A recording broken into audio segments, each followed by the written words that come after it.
এবং মাননীয় প্রধানমন্ত্রী এই জিনিসটাকে ইমফেসিস দেওয়ার জন্য দেখবেন ওনার জনসভা, ওনার যে কোনো সভাতে একজন ইন্টারপ্রেটার থাকে যাতে আমাদের সচেতনতা বাড়ে, কিন্তু তারপরেও কিন্তু খুব একটা অগ্রগতি আমাদের দিক থেকে হয়নি। আমি বিভিন্ন দেশে বিদেশে সবসময় দেখা যায় যে কোনো একটা ইনস্টিটিউশনের পিছনে দেখেন যে ডোনার থাকে এবং ডোনারের নাম লেখা থাকে। আমাদের দেশে কিন্তু এই জিনিসটা হয়ে ওঠে নাই। আমরা যারা বড় বড় শিল্প প্রতিষ্ঠানের মালিক বিভিন্ন কিছু, আমাদের সিএসআর কন্ট্রিবিউশন খুবই নগণ্য বলতে গেলে। সেই কারণে আমি মনে করি যে এটা ফার্স্ট উনি ইমফেসিস দিয়েছেন যে জনসচেতনতা এই ব্যাপারে আপনারা এগিয়ে আসেন। আমরা যারা ব্যবসায়ী কমিউনিটি আছি আমাদেরকেও একটু দায়িত্ব নিতে হবে। যদি আমরা সমাজে শুধুমাত্র আমাদের নিজেদের ব্যবসা প্রতিষ্ঠান নিয়ে চলি, সিএসআর এর কন্ট্রিবিউশন না করি, তাহলে কিন্তু আগাবে না। শুধুমাত্র যদি সরকারের দিকে আমাদের তাকায় থাকি বা সরকার এটা করে দিবে, কিন্তু তাহলে একা সরকারের পক্ষে এত বড় দায়িত্ব নেওয়া সম্ভব না। অবশ্যই আমাদের ব্যবসায়ী সমাজ প্রত্যেকে যে যে অবস্থান থেকে আমাদের এগিয়ে নিতে হবে। কীভাবে করতে পারি? আপনারা যদি একটা সময় দেন, আমাদের কাছে চান, যেমন আমাদের ব্যাংক আছে, ইন্স্যুরেন্স কোম্পানিগুলো আছে, প্রত্যেকের কাছে আপনারা যদি অ্যাপ্রোচ করেন যে আমরা কিন্তু প্রত্যেকটা সিএসআর ফার্ম বিভিন্ন প্রতিষ্ঠানে দান করি, কিন্তু আপনাদের এখান থেকে আসেনি।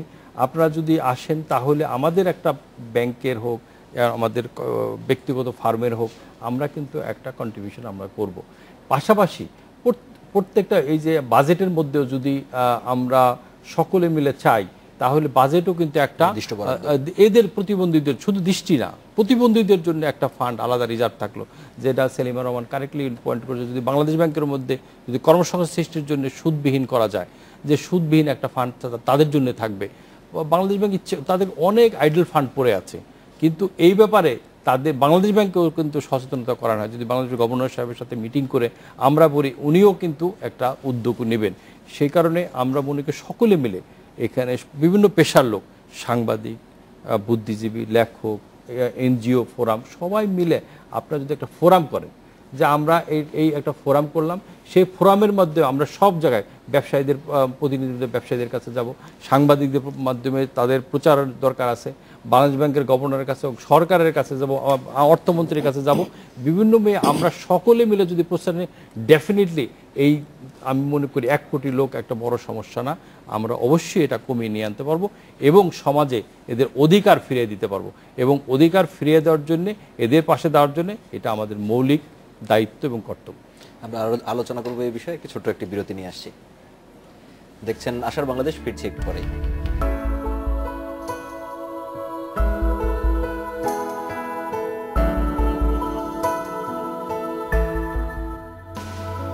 স্বাগত আরেকবার, দেখছেন আশার বাংলাদেশ।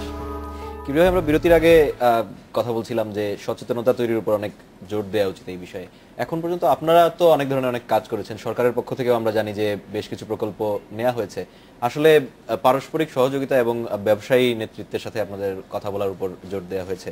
সচেতনতা তৈরির জন্য কতটুকু কাজ হয়েছে এখন পর্যন্ত বাংলাদেশে? আমি প্রথমে যে জিনিসটা অ্যাপ্রিশিয়েট করতে চাই সেটা হচ্ছে যে আপনি যদি গ্লোবাল লেভেল থেকে কান্ট্রি লেভেলে যে আমাদের as Bangladesh as a progress দেখেন প্রতিবন্ধী ইস্যু নিয়ে, তা আমি খুব আশাবাদী এই জন্য যে আমরা Bangladesh one of the top 10 country যারা নাকি United Nations conventions for the persons with disability, যেটা ইউএনসিআরপিডি, ওইটা রেটিফাই করে 2008-এ। প্রথম 10টা কান্ট্রি ওয়ার্ল্ডে রেটিফাই করে, তার মধ্যে বাংলাদেশ একটা। তো সেটা একটা ভেরি পজিটিভ আমাদের জন্য এনকারেজিং ব্যাপার যে আমরা ওই কনভেনশনটা সাইন করেছি আমাদের গভর্নমেন্ট, এবং আমরা কমিটমেন্ট দিয়েছি যে প্রতিবন্ধীদের অবস্থার উন্নয়ন করব। এরপরে যেটা হয়, বাংলাদেশে 2001 সালে প্রতিবন্ধী কল্যাণ আইন করা হয়েছিল। সেই কল্যাণ আইনটাকে অনেক দীর্ঘদিন যাবৎ আমরা বলছিলাম যে এই আইনটাকে চেঞ্জ করে এটা রাইট বেসড করা হোক। এবং আপনারা শুনে খুশি হবেন যে 2013 সালে পার্লামেন্টে এই অ্যাক্টটা পাস হয়, যে বাংলাদেশে প্রতিবন্ধী অধিকার সংরক্ষণ অ্যাক্ট, যেটা 2013, সেটা পার্লামেন্টে পাস হয়েছে। আপনারা যদি সুযোগ হয় সেটা যদি পড়েন, তাহলে দেখবেন যে আমরা আজকে যেই কথাগুলো বলছি যে সরকারের বিভিন্ন লেভেলে কি কি করা উচিত, থাকা উচিত, এই যে একটা ফান্ডিংয়ের ব্যাপার আসছে, যে ব্যাঙ্কগুলো প্রতিবন্ধীদের লোন দিতে পারে, এমপ্লয়মেন্টটা কীভাবে ক্রিয়েট হবে, সবগুলো ব্যাপারে কিন্তু ওই অ্যাক্টের মধ্যে আসছে এবং সেটা approve by the cabinet, parliament.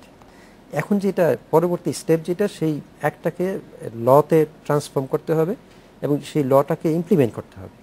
সরকার কিন্তু উপজেলা পর্যায়ে কমিটি করার কথা বলছে প্রতিবন্ধীদের উন্নয়নের জন্য। সরকার ওই অ্যাক্টের মধ্যে আপনার বাজেটে আলাদা প্রভিশনের কথা বলছে। এখন আমাদের দেশে একটা সমস্যা যেটা আমরা সবাই, আমি আশা করি সবাই আমরা এগ্রি করব, যে আমাদের ভালো ভালো আইন আছে, ভালো ভালো পলিসি আছে, কিন্তু যখন ইমপ্লিমেন্টেশনে যায় তখন কিন্তু সমস্যা, সেটা ঠিকমতো ইমপ্লিমেন্ট হয় না। তো এইখানে আমি যেই কথাটা বলতে চাই সেটা হচ্ছে যে আমাদের এই টেন্ডেন্সিও আছে, সবসময় কোনো সমস্যা হলে আমরা সরকারকে দোষারোপ করি যে এটা সরকারের সমস্যা, সরকারের সব দায় দায়িত্ব। আজাদ সাহেব একটা কথা বললেন যে সরকারকে সব দায়িত্ব সরকার সম্ভব না ইমপ্লিমেন্ট করা। এখানে আমরা বিভিন্ন লেভেলে যারা আছি, বেসরকারি সংস্থা যারা কাজ করছেন, যারা বিজনেস করছেন, যারা সমাজের অন্যান্য সিভিল সোসাইটিতে যারা আছেন, সবারই দায়িত্ববোধ আছে। আমরা যদি যে সচেতনতার ব্যাপারটা যেটা আসলে আমরা যার যার পজিশন থেকে যদি আমরা নিজেদের দায়িত্ববোধটা পালন করি, তাহলে কিন্তু সচেতনতা সৃষ্টি করা সম্ভব। আমরা আমাদের লেভেলে চেষ্টা করছি, কিন্তু অনেকগুলো জায়গা আছে যেখানে আরও বেশি কাজ করার স্কোপ আছে। যেমন আমি বলবো, আপনি যদি দেখেন আমাদের শিক্ষা প্রতিষ্ঠানগুলো, প্রাইমারি স্কুল, কলেজ, মাদ্রাসা এবং ইউনিভার্সিটি, যেই স্টুডেন্টগুলো বের হচ্ছে তারা কিন্তু এই ব্যাপারে অ্যাওয়ার না। তারা হচ্ছে আমাদের ভবিষ্যৎ। আমরা যদি ওদের ভিতরে অ্যাওয়ারনেস তৈরি করতে না পারি, তাহলে ভবিষ্যতে তারাই লিড করবে, তারা ইমপ্লিমেন্ট করবে। ওই জায়গাটা কিন্তু আনট্যাপড, ওখানে আমরা কাজ করার প্রচুর স্কোপ আছে। আরেকটা জায়গা যেটা, সেটা হচ্ছে যে আমি এখানে আসার আগে চিন্তা করতেছিলাম যে আজকে টকশোটা যতগুলা মানুষ দেখছে তার চেয়ে বেশি মানুষ কিন্তু শুক্রবারে মসজিদে নামাজ পড়তে যায় মনে হয়, আমার কাছে মনে হয়। কিন্তু ওইখানে যেই কথাবার্তা বলা হয়, যে শুক্রবার দিন যে কথাবার্তা বলি আমরা মসজিদে, সেখানে কিন্তু এই ধরনের ইস্যু নিয়ে কিন্তু কথাবার্তা হয় না। যেটা হয়, ঠিক আছে প্রতিবন্ধীর উপকার করলে তুমি সওয়াব পাবা, কিন্তু প্রতিবন্ধীদের জন্য এই গ্রামে আমরা কি করতে পারি সবাই মিলে, এই প্ল্যানিংটা এটা কিন্তু মসজিদে হতে পারে। যখন একটা মসজিদে হুজুর যখন বলে, মানুষ কিন্তু এটা অ্যাকসেপ্ট করে। তো ওই জায়গাগুলোতে যদি আমরা ওদের সাথে ওদেরকে নিয়ে যদি কাজ করতে পারি, মসজিদ, গির্জা, প্যাগোডা, মন্দির, যারা নাকি খুব ইনফ্লুয়েন্সিয়াল সমাজে, তাদেরকে যদি টার্গেট করে আমরা একটা পরিকল্পনা নেই যে জনসচেতনতা কিভাবে বাড়ানো যায়, আমার মনে হয় সেটা মোর কার্যকরী হবে, ইফেক্টিভ হবে। জনাব একের কাছে যদি আমি যাই, যে আপনারা তো ব্যবসায়ী নেতা এবং আপনাদের কর্মসংস্থান তৈরির ক্ষেত্রে ভূমিকা আসলে অনেক বাংলাদেশে, সেই ক্ষেত্রে আমরা কিন্তু এক ধরনের অভাব অনুভব করছি যে খুব বেশি প্রতিবন্ধী উদ্যোক্তা বা ব্যবসার ক্ষেত্রে অনেক বেশি অগ্রসর হয়েছেন, এরকম কিন্তু আমরা দেখছি না। এই ক্ষেত্রে আসলে বাধাটা মূলত কোথায়? বাধা নেই এখানে, কিন্তু আমরা যারা দেখেন, আমি বললাম যে সেনাবাহিনীর থেকে কিন্তু বারবার আমাদের কাছ থেকে বিভিন্ন তাদের যে ইনস্টিটিউশনগুলো আছে তাদের হেল্প চাচ্ছে, আমাদের ফাইন্যান্সিয়াল হেল্প কী করতে পারি, আমরা কিন্তু খুব একটা সাড়া দিচ্ছি না। গভর্নমেন্ট অনেক ব্যক্তি পর্যায়ে কিন্তু অনেকগুলো এরকম ইনস্টিটিউশন আছে, স্কুল আছে, কিন্তু দেখবেন পয়সার অভাবে সেগুলো চলছে না বা ভালো ম্যানেজমেন্ট নাই, ওইরকমভাবে অবহেলিত। যেটা উনি বললেন যে এদের রাইট 2013-তে যে রাইট অ্যাক্ট করেছেন, act always does not work. যদি আমার ভিতর সেই সচেতনতা না আসে, উপলব্ধিবোধ না আসে, আর উপলব্ধিবোধ আপনি আসে না। যে কোনো একটা উপরে বস্তুর উপরে তার আভ্যন্তরীণ ভিত্তিকে বাহ্যিক শর্ত দিয়ে প্রয়োগ করে সেটা করতে হয়। সে একটা মানুষ, সে অন্য চিন্তায় আছে, ব্যস্ত আছে তার নিজের কাজ নিয়ে। যখন একবার স্যার আমি একাধিকবার তাকে অ্যাপ্রোচ করব, অবশ্যই তার ভিতরে কিন্তু একটা চেঞ্জ আসবে। এই যে দেখেন ভেলোরি, এই যেটা সিআরপিতে বললেন, সে লাইফ দিয়ে দিল একজন মহিলা, সে কোন দেশে তার জীবনের সমস্ত কিছু দেশ ছেড়ে এখানে দিয়ে দিল। এরকম অনেকেই আছে বাংলাদেশে, বিভিন্ন ইনস্টিটিউশন আছে, তারা কিন্তু বিভিন্ন বিদেশিরা, মিশনারিরা এগুলো তাদের জীবন দিয়ে দিচ্ছে।